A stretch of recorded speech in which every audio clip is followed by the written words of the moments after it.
Réglementation d'été DICT. Suivez le guide.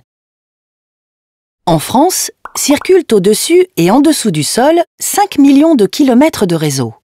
Pour les maîtres d'ouvrage et les entreprises qui engagent des chantiers à proximité des réseaux, ces derniers peuvent se transformer en de véritables pièges. C'est pourquoi, avant tout travaux à proximité des réseaux, il est nécessaire de faire les démarches suivantes. Le maître d'ouvrage doit d'abord consulter le guichet unique, directement ou par l'intermédiaire d'un prestataire d'aide à la déclaration comme DICT.fr. Il obtient la liste des exploitants de réseaux présents dans le périmètre de son projet, à qui il devra adresser ses déclarations de projet de travaux, les DT. Attention, le guichet unique n'est pas une plateforme d'échange de documents dématérialisés.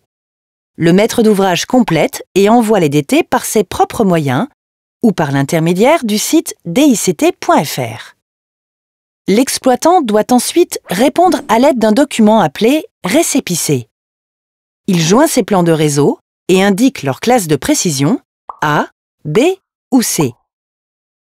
Depuis le 1er janvier 2020, les plans de classe B et C, situés en zone urbaine et comprenant des réseaux sensibles, nécessitent des mesures de localisation qui peuvent être effectuées par l'exploitant de réseau.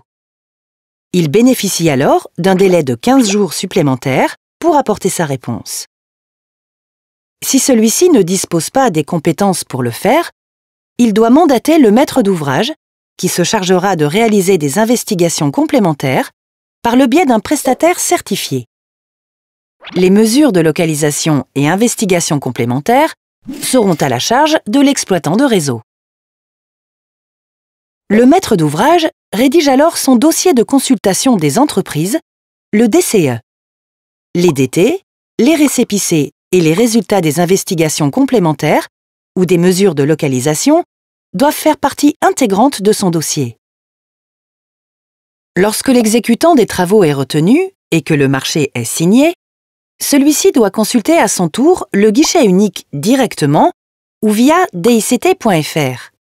Puis, il adresse les DICT aux exploitants de réseau situés dans la zone d'emprise du chantier par ses propres moyens ou par l'intermédiaire de DICT.fr. L'exploitant a alors 7 jours pour retourner le récépissé. Passé ce délai, l'entreprise lui adresse une lettre de rappel qui lui laisse 2 jours supplémentaires pour réagir. Attention, les travaux ne peuvent pas débuter sans réception des récépissés des exploitants de réseaux sensibles, comme l'électricité, le gaz ou les hydrocarbures. Enfin, le maître d'ouvrage effectue le marquage et le piquetage en fonction des plans fournis. Il devra par la suite générer un compte-rendu, soit par ses propres moyens, soit par l'intermédiaire de l'application mobile DICT.fr. DICT.fr s'adapte en permanence aux évolutions réglementaires pour simplifier et sécuriser la réalisation des chantiers à proximité des réseaux.